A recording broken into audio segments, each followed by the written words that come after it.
I, 28F, recently had to make a difficult decision regarding my stepmother Dorothy, 45F, and her daughter Estella, 19F. This is a long story with a lot of background, so please bear with me. My mother passed away from cancer when I was 15. She fought the disease for 2 years, and those were the hardest years of my life. I watched my vibrant, loving mother slowly fade away while my father and I tried to keep our family together. After she passed, my father fell into a deep depression. He started drinking heavily and barely kept his job. I basically had to grow up overnight, taking care of both myself and him. Things started to improve when my father met Dorothy at a work conference when I was 17. She was newly divorced with a 9-year-old daughter, Estella. Dorothy seemed to bring my father back to life. He stopped drinking, started taking care of himself again, and for the first time since my mother's death, I saw him smile genuinely. They dated for about 6 months before getting married. It was quick, but I was just happy to see my father healing.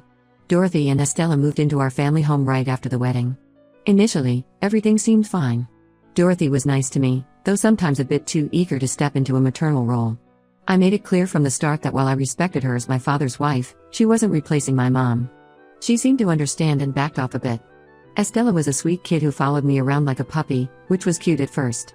I moved out for college shortly after they moved in, but I came home regularly to visit. The house started changing gradually, new furniture, different paint colors, rearranged rooms. I understood that Dorothy wanted to make the space her own, but she always consulted with my father and me before making any major changes, which I appreciated. The dynamic shifted when I was in my junior year of college. Dorothy suggested we have a garage sale to clear out some old stuff. She said the house needed decluttering, and my father agreed. I came home to help sort through things. During this process, I noticed some of my mother's belongings were missing, small things at first, like her favorite coffee mug and some books. When I asked about them, Dorothy said they must have gotten mixed up with the garage sale items accidentally. Then came the big move 5 years ago. My father got a promotion that required renovating his home office, which meant clearing out a lot of storage space. Dorothy took charge of the reorganization. After the renovation, I couldn't find many of my mother's things, her clothes, jewelry, photo albums, and personal items. Dorothy told me and my father that during the chaos of moving things around, several boxes were accidentally sent to donation centers. She acted devastated, saying she had tried to track them down but couldn't. I was heartbroken. These weren't just random possessions, they were my last tangible connections to my mother. Her wedding dress that I dreamed of wearing someday. The handwritten recipe book filled with family secrets passed down through generations. The pearl necklace my grandfather gave her on her 16th birthday. The photo albums documenting my childhood. Dorothy apologized profusely, and my father, though sad, told me we needed to accept it and move forward. Life went on, but I never fully got over losing those items. Every time I visited home, I felt like my mother's presence was being slowly erased. Dorothy redecorated my mother's garden, painted over the growth chart marks on the kitchen wall, and replaced all the family photos with new ones of her, my father, and Estella. Still, I kept quiet because my father seemed happy. Last month, everything changed when my father had a severe heart attack. He collapsed at work and was rushed to the hospital. As his only child and next of kin, I took emergency leave from work to handle his affairs while he was in intensive care. The doctor said he needed surgery and would be hospitalized for at least a few weeks. While organizing his paperwork at the house, I needed to find some old insurance documents that my father said were stored in the attic. I hadn't been up there in years, it was mostly used for holiday decorations and old furniture. As I was searching through boxes, I noticed something odd behind a stack of old moving boxes, several large black garbage bags. I opened one bag and felt my world stop. Inside were my mother's clothes, still on their hangers, including her wedding dress. Another bag contained photo albums. A third had her jewelry box, still full of family heirlooms. Everything that was supposedly lost during the move was there, stuffed into garbage bags and hidden away like trash. I spent hours going through those bags, crying as I rediscovered pieces of my mother's life that I thought were gone forever. But as my shock wore off, anger took its place. Dorothy had lied to us. She deliberately hid these things, watching me grieve their loss for years without saying a word. I drove to the hospital, where Dorothy was staying with my father. I asked to speak with her privately in the hallway. When I confronted her about the bags, she first tried to act confused. But when I showed her photos I'd taken of the bags and their contents, her demeanor changed completely. She started crying, saying she never meant to hurt me. She claimed she felt threatened by my mother's continued presence in the house. She said it was hard for her to live in another woman's space, seeing her things everywhere.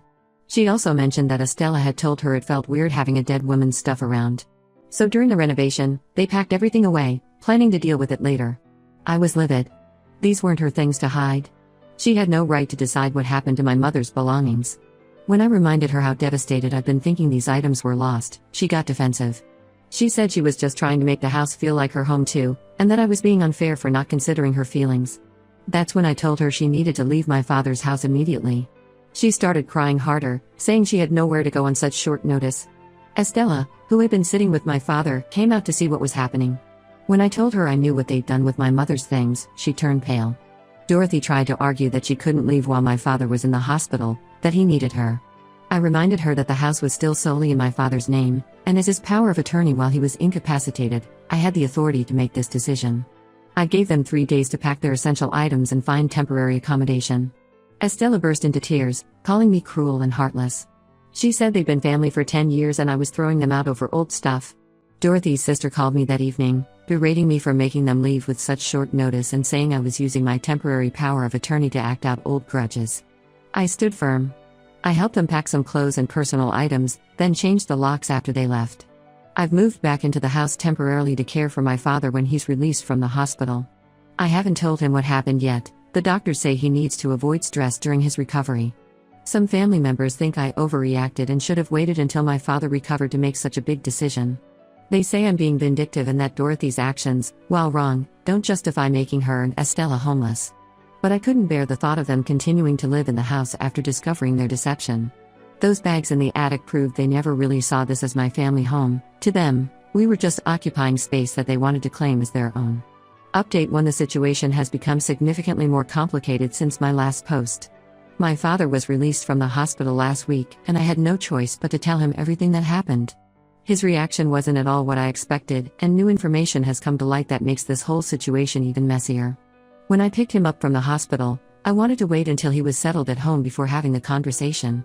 But Dorothy had already sent him multiple texts about being kicked out, so I had to explain everything right away. I showed him the garbage bags with my mother's belongings and explained how I found them in the attic. My father was initially shocked when he saw my mother's things. He sat there for a long time, holding my mother's wedding dress, not saying anything. I thought he understood why I had asked Dorothy and Estella to leave. But then he started defending Dorothy's actions. He said while what she did was wrong, I had absolutely no right to kick her out of their home. According to him, I should have waited to discuss it as a family. Then he dropped several bombshells that completely blindsided me. First, he revealed that Dorothy had been managing their finances for the past few years. Apparently, she used her own money to pay for house maintenance, property taxes, and even helped pay off a second mortgage I didn't know existed. He said she had invested a lot in making this house their home. But the biggest shock came when he told me that 2 years ago, he had secretly added Dorothy to the house deed as a joint owner. He did this without telling me because he knew I would be upset about it. This means I had no legal right to evict her, even with my power of attorney. Dorothy's lawyer contacted me yesterday with documents proving her ownership and demanding she be allowed to return immediately. While trying to process this revelation, I discovered something even worse. I had been going through the house more thoroughly, trying to determine if anything else had been hidden away. In my father's home office, I found a locked filing cabinet. Using the spare key from his keyring, I opened it and found evidence that Dorothy had been systematically selling some of my mother's jewelry over the years. There were receipts from various pawn shops dating back 3 years. Some pieces I recognized from my mother's jewelry box, pieces that had been in our family for generations. The pearl necklace from my grandfather, my grandmother's emerald earrings, and even my mother's engagement ring. All sold off without anyone's knowledge.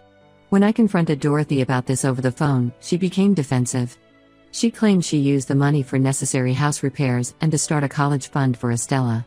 My father seemed to believe her explanation, but something didn't add up. I went through old bank statements and found large transfers to Dorothy's personal account that coincided with the dates on the pawn shop receipts. The amounts transferred were always slightly less than the value shown on the receipts, suggesting she kept most of the money for herself. My father is now staying with Dorothy at her sister's house. He says he refuses to return home until I apologize to both Dorothy and Estella for my hasty and cruel actions. He claims the stress of this situation is affecting his recovery, which makes me feel guilty, but I can't bring myself to apologize when I know what they did. Dorothy's sister has been calling me daily, saying I'm tearing the family apart. Several of my father's siblings have also gotten involved, pressuring me to make amends. They keep saying my father needs a stress-free environment to recover, and that my stubbornness is putting his health at risk. Some have even suggested that Dorothy should press charges against me for illegally evicting her. I consulted a lawyer who confirmed I had no legal right to evict Dorothy since she's on the house deed. He said she could sue me for the eviction if she wanted to. However, he's helping me build a case regarding the stolen jewelry. We have documentation proving these were my mother's possessions, and selling them without my father's knowledge could be considered theft. Dorothy's lawyer sent a threatening letter warning that if I pursue any legal action regarding the jewelry, they will countersue for harassment and emotional distress. They claim Dorothy has evidence that I've been hostile toward her throughout their marriage and that kicking her out was the culmination of years of targeted behavior. My father called last night, asking me to drop everything and move back to my apartment. He wants Dorothy and Estella to return to the house so things can go back to normal. When I brought up the jewelry, he got angry and said I was being materialistic and that they were just things. He doesn't seem to understand that it's not about the monetary value, it's about Dorothy secretly selling off pieces of my family history. I'm standing firm in my decision not to apologize, but I'm worried about my father's health and how this stress might affect his recovery. His doctor called to tell me his blood pressure has been elevated, and he blames it on this situation. Part of me wonders if I should just give in for his sake, but another part feels like that would be betraying my mother's memory all over again. Update 2: The situation has taken an unexpected turn. Estella contacted me privately last week, completely changing everything I thought I knew about Dorothy. I'm still processing all the new information, but I'll try to explain everything that's happened. It started with a text from Estella asking if we could meet somewhere private. She seemed nervous and didn't want Dorothy to know about our meeting. We agreed to meet at a small coffee shop far from both our usual neighborhoods. When Estella arrived, she was a mess. She hadn't been sleeping well, and it showed. She broke down almost immediately, saying she couldn't keep quiet anymore about what she knew. According to Estella, Dorothy had been planning something behind everyone's backs for months. Dorothy had been meeting with realtors secretly, trying to convince my father to sell the house and move to a smaller place. Estella overheard several phone conversations where Dorothy discussed potential listings and property values. But here's the real kicker: Dorothy wasn't planning this move for the reason she told my father. Estella showed me screenshots of text messages between Dorothy and various debt collectors. It turns out Dorothy has a serious gambling problem that she's kept hidden from everyone. She's been frequenting local casinos for years, racking up massive debts. The messages showed she owed money to multiple creditors, and they were getting increasingly aggressive about collection. The truth about my mother's jewelry also came out. Estella admitted that Dorothy hadn't used the money for house repairs or her college fund as she claimed. The money went straight to paying off gambling debts. Every time the creditors would threaten legal action, another piece of jewelry would mysteriously disappear. Estella was crying as she showed me more evidence: bank statements showing regular large withdrawals at local casinos, hidden credit card statements with massive cash advances, and even photos Dorothy took of my mother's jewelry before selling it, which she'd send to potential buyers. What really got to me was when Estella explained why she finally decided to come forward. She discovered that the college fund Dorothy claimed to have set up for her didn't exist. Every penny that was supposed to go toward Estella's education had been gambled away. Estella found this out when she tried to register for her next semester and realized no payments had been made. I took all this information to my father. At first, he was reluctant to even look at it. He kept saying I was just trying to turn him against Dorothy. But when I showed him the evidence Estella provided, especially the bank statements showing regular withdrawals at casinos matching the dates of the jewelry sales, something finally clicked. My father spent hours going through everything. He called the bank and discovered Dorothy had opened several credit cards in their joint names that he knew nothing about. She had maxed them all out, taking cash advances for gambling. The total debt was staggering. When confronted with all this evidence, Dorothy didn't even try to deny it anymore. Instead, she turned on Estella, calling her a traitor and ungrateful. She threatened to cut Estella off completely, saying she'd make sure Estella never finished college. The way she turned on her own daughter so quickly was chilling. My father has finally moved back home and started divorce proceedings. Dorothy is fighting it hard, claiming she's entitled to half of everything, including the house. Her lawyer argues that since she's on the deed and contributed to household expenses, she has equal claim to all assets.